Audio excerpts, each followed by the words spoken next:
LOC नंतर आम्ही पोहोचलो काश्मीरच्या कुपवाडामध्ये। इथेही भारतीय जवान निधड्या छातीनं देश सेवा बजावतात। याच शूरवीरांमुळे भारताच्या सीमा सुरक्षित आहेत। या जवानांची भेट घेण्यासाठी एबीपी माझा थेट पोहोचला सीमेवर। पाहूयात आमचा प्रतिनिधी आसिफ कुरेशीचा हा एक्सक्लुसिव्ह रिपोर्ट।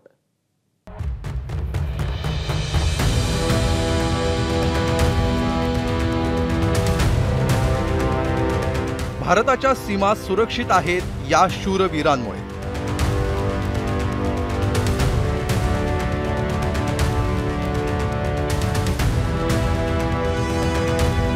भारताकडे वाकडी नजर करून पाहणाऱ्यांना घातलं जातं थेट कंठस्नान।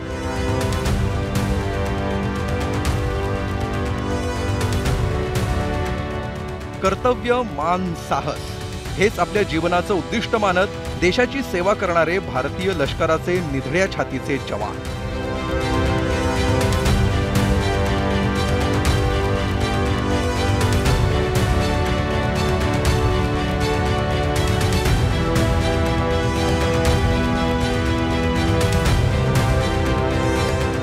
ऑपरेशन सिंधू पहलगाममध्ये दहशतवादी हल्ल्यानंतर पाकिस्तानच्या कुरापतखोरीला भारतानं दिलेला जबरदस्त दणका। पाकिस्तानात खोलवर मारा करत त्यांचे दहशतवादी अड्डेच नाहीत तर पाकिस्तानचे अत्यंत प्रतिष्ठेचे मानले जाणारे 9 हवाई तळही भारतानं होत्याचे नव्हते करून टाकले। भारतीय वायुदलाच्या लढाऊ विमानांनी भारताच्या क्षेपणास्त्रांनी पाकिस्तान अक्षरशः भाजून काढलं।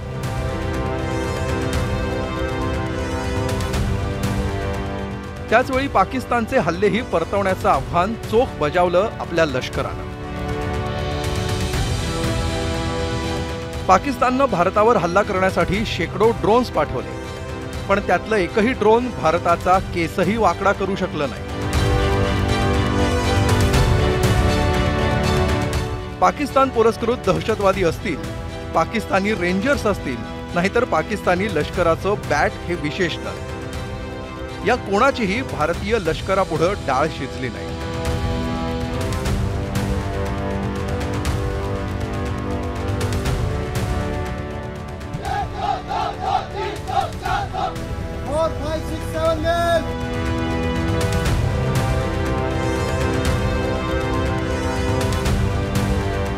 मात्र हे यश सहज साध्य नसतं। शांततेच्या काळात प्रचंड मेहनत त्यासाठी करावी लागते। शांततेच्या काळात जितका जास्त घाम गाळाल तितकं कमी रक्त प्रत्यक्ष युद्धात सांडतं। भारतीय लष्कर म्हणजे या विचाराचं मूर्तिमंत उदाहरण। देश एकीकडे स्वातंत्र्य दिन साजरा करत असताना हे स्वातंत्र्य ज्यांच्यामुळे विनासायास साजरं करायला मिळतं त्या भारतीय जवानांची भेट घेण्यासाठी एबीपी माझा थेट पोहोचलं सीमेवर। भारत आणि पाकिस्तान यांच्यातील 740 किलोमीटर लांबीची प्रत्यक्ष नियंत्रण रेषेवर सिमला करारानंतर शिक्कामोर्तब झालं। जम्मू भागातल्या नौशेरापासून ते अगदी सियाचीन ग्लेशियर पर्यंत पसरलेली एलओसी हा भारत पाकिस्तान वादाचा खरा मुद्दा। उत्तुंग डोंगर शिखरं आणि खोलवर पसरलेल्या दऱ्या, घनदाट जंगलं, नद्या, पाणथळ जागा, कुठं अविरत पडणारं बर्फ झेलत ही एलओसी उभी आहे। ही एलओसी राखण्याचं काम करतात भारतीय लष्कराचे जवान। जम्मू काश्मीर भागात इथूनच सर्वाधिक घुसखोरी होते, त्यामुळे या अत्यंत खडतर सीमारेषेचा इंच डोळ्यात तेल घालून राखण्याचं काम भारतीय जवान करतात। याच घनदाट जंगलात आता मानवी गस्तीसह मदत घेतली जाते कृत्रिम बुद्धिमत्तेची। ड्रोन्सनी गस्तीच्या कामाला आता अधिक खोली मिळवून दिली आहे। प्रत्यक्ष जमिनीवर गस्त घालणाऱ्या जवानांना साथ मिळू लागली आहे ती ड्रोन्सची।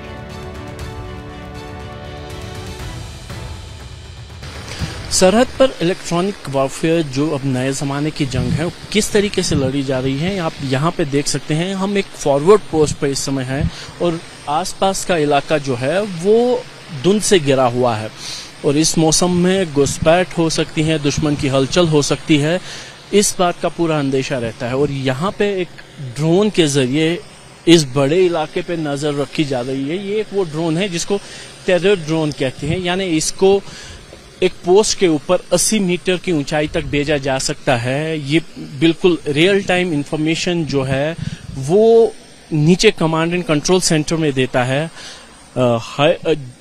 जो हाई डेफिनेशन टीवी यानी HD क्वालिटी का जो फुटेज आता है इस ड्रोन के जरिए से। और साथ ही ड्रोन की खासियत ये है कि ये दिन में भी काम कर सकता है और रात में भी। मात्र सीमा संरक्षणातला आणखी एक महत्त्वाचा भाग म्हणजे स्नायपर्स।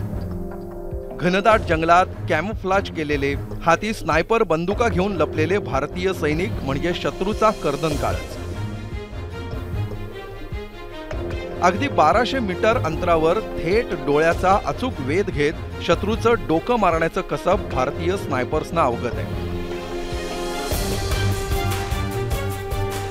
नियंत्रण रेखा पर हम इस समय मौजूद हैं और जो हथियार यहाँ पे इस्तेमाल हो रहे हैं वो स्नाइपर्स हैं।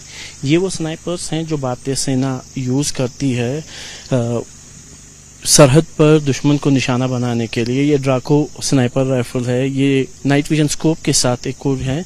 इसके अलावा जो स्पॉटर और रेंज फाइंडर इक्विपमेंट्स भी हैं वो भी यहाँ पे रखे गए हैं। और से थोड़ी देर बाद जो भारतीय सेना के जो जवान हैं, चूंकि सरहद पर माहौल तनाव का है तो इसीलिए जो लगातार जो है यहाँ पे प्रैक्टिस जवान करते हैं, टारगेट प्रैक्टिस करते हैं, ताकि अगर किसी भी तरीके के दुश्मन की हलचल हो तो उनको निशाना बनाने में वो सक्षम है।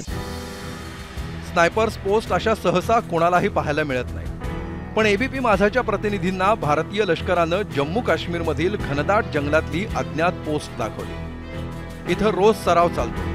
भारताच्या हद्दीत घुसखोरी करणाऱ्यांचा इथं अचूक वेध घेतला जातो।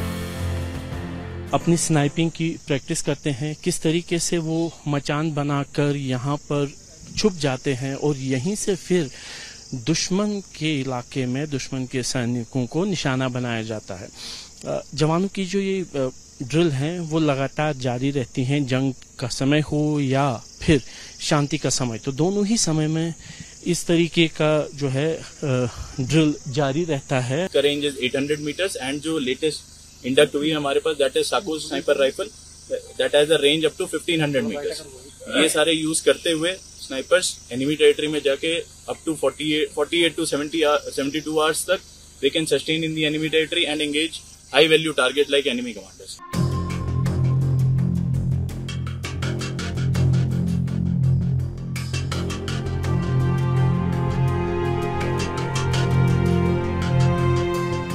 प्रत्यक्ष नियंत्रण रेषेवरची फॉरवर्ड पोस्ट ही तर कोणत्याही भारतीयासाठी अभिमानाची गोष्ट।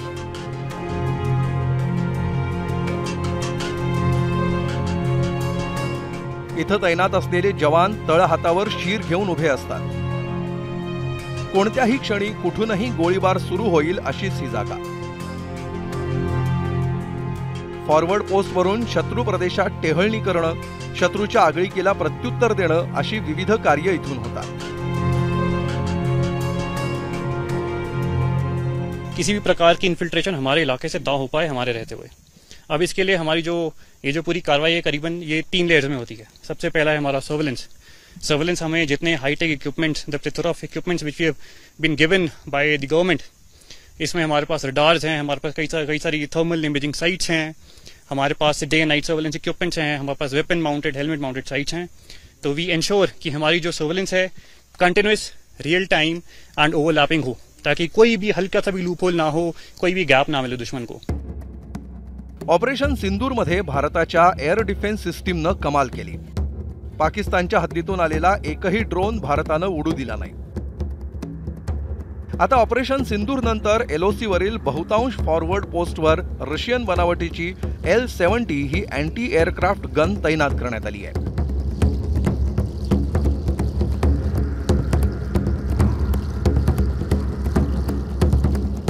सरहद पर निगरानी के लिए सैनिक तो हमेशा से ही तैनात रहे हैं, लेकिन ऑपरेशन सिंदूर से जो कुछ बदला है वो यहाँ पे नजर आ रहा है। यह है L-7 एंटी एयरक्राफ्ट गन, जो कि सरहद पर हर एक चौकी पर लगा दिया गया है, जो रशियन मेड है और किसी भी उड़ती हुई चीज को निशाना बना सकता है। L-7 का इस्तेमाल ऑपरेशन सिंदूर के दौरान इस इलाके में जो किया गया, तकरीबन यहाँ पे अधिकारियों का कहना है कि 70 से ज्यादा ड्रोन इसकी मदद से यहाँ पे गिराए गए थे, जो पाकिस्तान से कश्मीर की तरफ आ रहे थे। L7 सिस्टम जो था वो केवल दिन में काम करता था, लेकिन अब इसके साथ जो एक नाइट विजन रडार सिस्टम लगा दिया गया है उसके कारण ये दिन रात दोनों ही समय पे काम कर सकता है और हर उड़ती हुई चीज को निशाना बनाकर उसको गिराने में सक्षम है।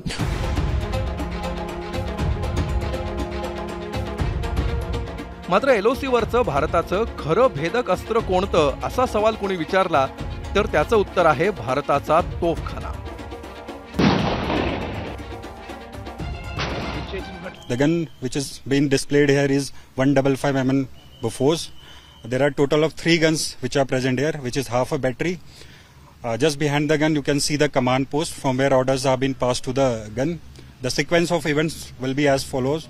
First we will show you the deployment of the gun, followed by the gun drill.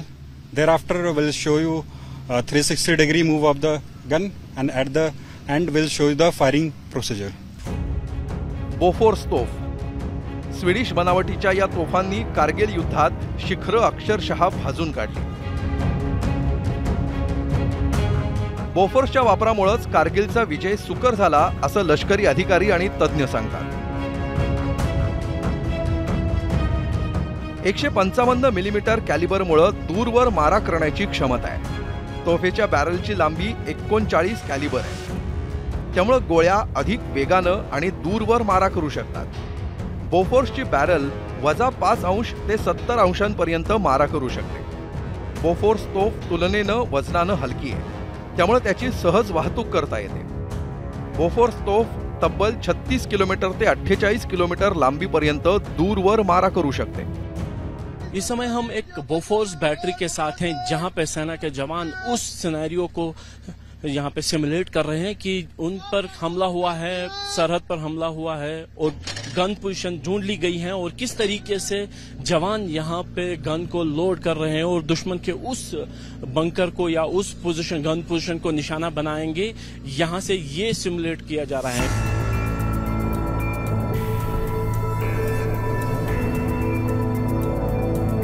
भारतीय सीमांकडे वाकडी नजर करून कोणी पाहिलं तर त्याला प्रत्यक्ष देवही वाचवू शकत नाही, कारण भारताच्या सीमा या भारतीय लष्कराच्या कठोर नजरेखाली आहे।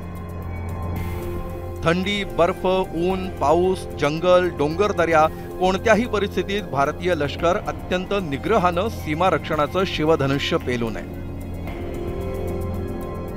भारतीय नागरिक सण समारंभ साजरे करतायत, दैनंदिन कामं करतायत, यशाची शिखरं गाठतायत, ती केवळ आणि केवळ या आपल्या शूरवीर जवानांमुळे।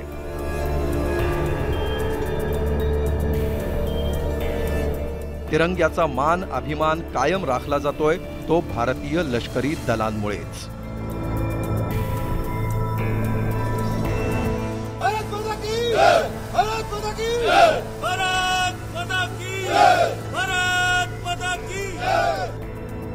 आसिफ कुरेशी, ABP माझा, LOC, जम्मू काश्मीर।